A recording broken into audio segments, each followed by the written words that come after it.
De esa aventura que acabamos de ver a este libro, ¿qué es lo que hay? ¿Experiencias traducidas? Sí, claro, vamos a decir la traducción culinaria a nuestro mundo, un mundo occidental, de los principios generales que están en todos los pueblos paleolíticos, que quedan quizás un par de muestras en el mundo de esto. Los Inuit que aún viven de la tierra, como viste es bastante difícil, todavía viven como se vivía hace 40.000 años. Los cazadores y recolectores, que son los que armaron nuestro genoma, el genoma que ahora tenemos, tenían una vida, como ves, muy difícil, con una enorme asimetría nutricional. Hay veces que comían, hay veces que pasaban hambre, y lo que el libro intenta es recopilar no solo qué y cómo comerlo, sino cuándo no comer también. O sea, por eso habla del ayuno y tiene algunas técnicas específicas. Déjeme aclarar, y esto es importante que los televidentes entiendan. Digo, estamos hablando de una dieta que, por más que Ernesto, a través de su disciplina científica, quiera, digamos, hacerla difícil, es lo que popularmente han llegado a las revistas hasta del corazón, hablar de la dieta paleolítica o la dieta del cavernícola, que es volver a la esencia. Lo que pasa es que, claro, no tenemos las cavernas, no tenemos los animales que nos persiguen permanentemente, entonces hay que adaptarse a una vida, la idea es ser paleolítico ahora, en nuestra era moderna. Digo, ¿se puede ser paleolítico en esta era? Sí, claramente que sí. La cuestión es que requiere una voluntad particular, una voluntad peculiar. Una vez que yo lo que suelo decir es que definan qué es lo que quieren en su vida, y cuando tengan ese propósito bien claro, entonces saben cuánto esforzarse para obtenerlo, ¿no? Las mediciones que hicimos en varias etnias diferentes, no solo los Inuit, sino los Yupik y otras etnias, y en nosotros mismos, claramente apuntan, más allá de que el documental cuyo fragmento vimos recién es un documento de antropología médica, una investigación de antropología médica, claramente apuntan a que nosotros podemos traducir eso en la vida diaria a comer lo mínimo indispensable, la cantidad de las sustancias correctas, esencialmente grasa, proteína y algunas verduras de hoja, y hacer pausas alimentarias. El ayuno, como tú sabes, es una manera de resetear la máquina, uno reinicia la máquina y rejuvenece la sensibilidad de los receptores a la insulina, sube la hormona de crecimiento, sube la testosterona, es decir, suben las hormonas constructivas del cuerpo durante el ayuno. O sea, no comer es sano. Más que sano, es imperativo para nosotros. Y el diseño de nuestra máquina humana, de alguna manera contempla los ayunos frecuentes a los que estuvimos expuestos. Por lo tanto, la explotación ideal... Nosotros estamos preparados para vivir con comida y sin comida. Exactamente. ¿Cuántos días podemos vivir sin comida? Mira, nuestras experiencias más largas de ayuno no pasan de los 30 días, sin embargo... 30 días. Sí. Bueno, hace poco hicimos uno de 21 días, que salió en los medios un poco, pero la cuestión es, el ayuno del que yo tengo noticia en la literatura médica, ayuno registrado fehacientemente con médicos, con escribanos, etcétera, porque es un poco también de fanfarria en los medios, es de Alexis Suvorin, un intrépido y autodidacta científico como yo, pero además es el dueño de un periódico muy influyente en Moscú a principios del siglo XX, se llama Novaya Gazeta, y tuvo 42 días sin comer nada, solo tomando agua, ¿no?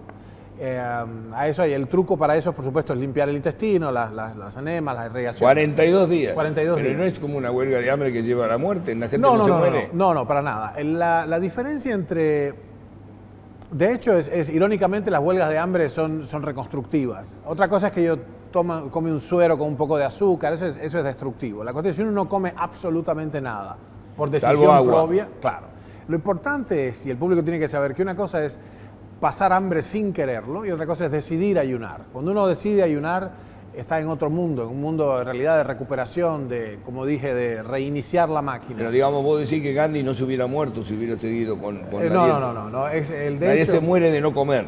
Bueno, hay un límite. La cuestión es una cuestión termodinámica. Eventualmente uno tiene que ingresar calorías, sustancias, porque si no simplemente se deshace, se desintegra.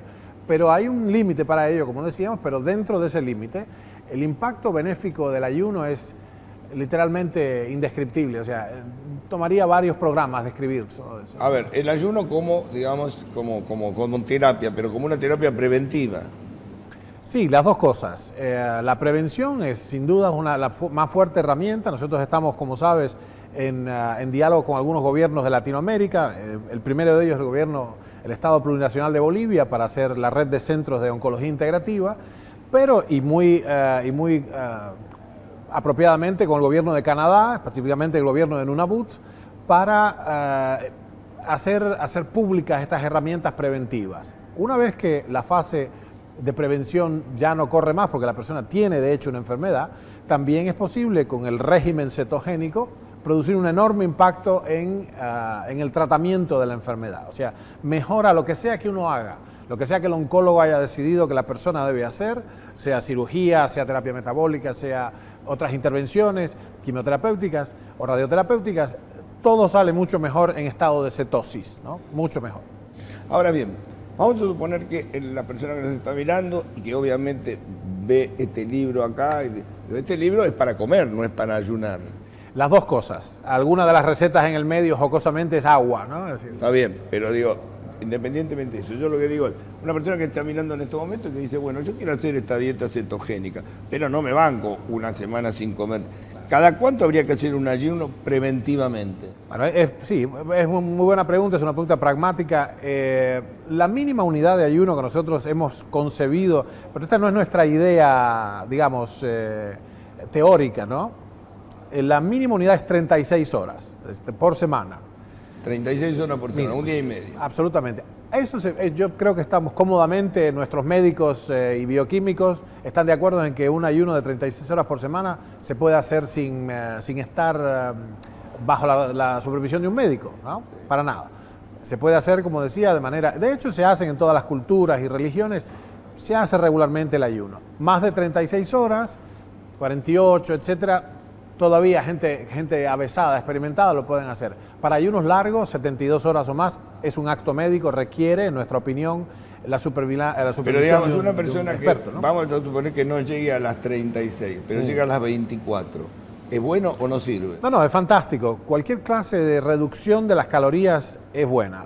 Chiche, mira, nosotros decimos, hay una máxima acá, cada día de ayuno gana un día de vida a la persona, ¿no? Con lo cual la cuenta que sacamos que si uno ayuna una vez por semana son 52 ayunos anuales, en 20 años o 30 de hacer eso uno gana entre 5, 7 o hasta 10 años de vida en función de lo que haya hecho.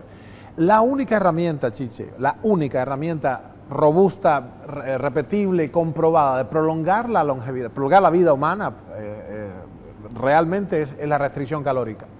Es decir, esta es una herramienta, la restricción calórica, y el ayuno es una forma, yo diría, muy inteligente de restricción calórica. Es la única cosa que se sabe en biología que prolonga la vida de todos los animales en experimentación. Toda la gente que vive 100 años se flaca.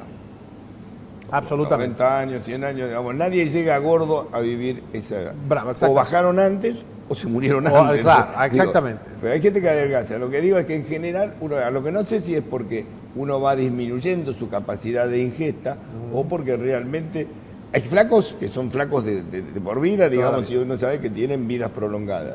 Sí. Pero digo, la única manera, voy a decir, de prolongar la vida con calidad de vida y todo eso es no comiendo cada vez menos. Sí, hasta ahora estamos haciendo varias cosas. Este año vamos a hacer algunos buenos anuncios, buenas noticias del lado farmacológico de la prolongación de la vida. Sin embargo, en biología, hasta ahora, incluso en nuestra propia experiencia de laboratorio, con 2 o 3 especies diversas, la única herramienta para prolongar sustancialmente la vida de manera predecible, repetible, es la restricción calórica. Como tú dijiste, no hay longevos obesos, así que esa es una condición. Pareciera que tiene que ver, desde el punto de vista celular, tiene que ver con el agotamiento de la capacidad de procesar la comida. Ese es uno de los asuntos. Y otro, que es un asunto muy fuerte, es el acortamiento de los telómeros, que son el extremo de la hebra de ADN. O sea, es una parte especial, es como la punta del ADN. Cada división celular acorta los telómeros y cuando eso se acorta más allá de cierto nivel crítico, simplemente las células no se dividen más y el organismo como un todo, aún sin estar enfermo de algún órgano, pierde su capacidad de replicación y simplemente muere. Como vos sos un científico, yo te tengo que hacer preguntas que no son tan científicas, pero digo necesariamente. A ver, si nosotros en nuestro organismo tenemos la capacidad de asimilar copiosas comidas, ¿sí? Y se nos genera hambre permanentemente, ¿sí? Porque más allá de que, digo, yo para hacer un ayuno tengo que mandarme la orden de no tener hambre. Claramente. Pero yo el hambre lo tengo, lo voy a dominar. Sí. Digo, ¿por qué razón si estamos preparados para dominar, para sentir hambre o dominarlo, yo me voy a negar a algo que es una función biológica necesaria? Bueno, le has dado en el punto rojo. La cuestión es la siguiente, estamos diseñados, programados para preservarnos a toda costa, salvar nuestra vida. El primer instinto es el de la conservación y segundo, reproducirnos a toda costa. Ese es un imperativo biológico, como digo yo, que los seres vivos todos tendemos violentamente a cumplir. Ahora bien, una vez pasada la fase reproductiva, no le importa a la naturaleza si tú y yo sobrevivimos unos años más o unos días más. De hecho, la única especie que sobrevive tanto como nosotros después del final del periodo reproductor, del periodo ovulatorio, es la humana. Ninguna otra hembra de los mamíferos o de los animales invertebrados, lo que fuere, sobrevive al fin de su capacidad reproductiva. Lo interesante es que tenemos que poner en la balanza si queremos tener una vida intensa y feliz y corta o una vida larga y más bien armoniosa, ¿no? Sí. Los seres humanos tenemos esa prerrogativa, podemos tratar de, yo diría, transferir nuestro gusto, nuestra fruición por lo sensual a otro plano y tener una vida que requiere... Sublimar por otro lado. Claro, absolutamente. O sea, porque hay que tener una restricción, es así. O encontrar los fármacos, nosotros hemos encontrado un par de fármacos interesantes que replican la restricción calórica, engañan de alguna manera la fisiología del cuerpo. La metformina es una de ellas, la dapaglifosina es otra, y hay otra molécula más. Yo lo consumo y el organismo cree que no comí nada. Claro, hace los... Exactamente, es un mira para otro lado. Exactamente, es un imitador de la restricción calórica, de su efecto. Esto, por supuesto, es una cuestión delicada. Yo te diría que el método más directo para hacer esto es la restricción calórica, que es muy incómoda, porque uno nos gusta comer, somos voraces. De hecho, estamos programados para ser voraces, para acumular con esos genes de ahorrativos, acumular las calorías que podamos, porque durante el curso de la evolución hubo muchas instancias en que no había qué comer, ¿no? Así que bueno, estamos programados para eso. Ahora, vos me das una razón bastante interesante y primaria, digamos, descansa el organismo del procesamiento de la comida, Claro. ¿correcto? Es un descanso, ahí yo lo entiendo. Ahora, ¿de qué lugar me va a sacar la energía para superar eso? Bueno, en principio tenemos una reserva, acá bromeando le decimos la reserva federal, Sí. que es exactamente la grasa, en particular la grasa del medio del cuerpo. Lo primero que es consumido, en realidad es el glucógeno hepático, las reservas de glucosa, hepático y muscular. Una vez que eso rápidamente pasa a ser consumido, entra el comer de las reservas. Y ahí es cuando se produce esa baja de la glucosa y esa subida de los cuerpos cetónicos, Sí. o ketone bodies. Por eso el libro se llama Keto, porque su original en inglés era keto. Y entonces las grasas proveen un combustible alternativo, digamos, un poco como la gasolina regular y el GNC. Sí, sí. ¿No? Ahora, ¿por qué razón, digamos? Está bien, yo entiendo. Ahora, se alteran algunos paradigmas en el libro en Keto, este libro que no tiene título, pero que sepan que se llama Keto. Acá está el título, por supuesto.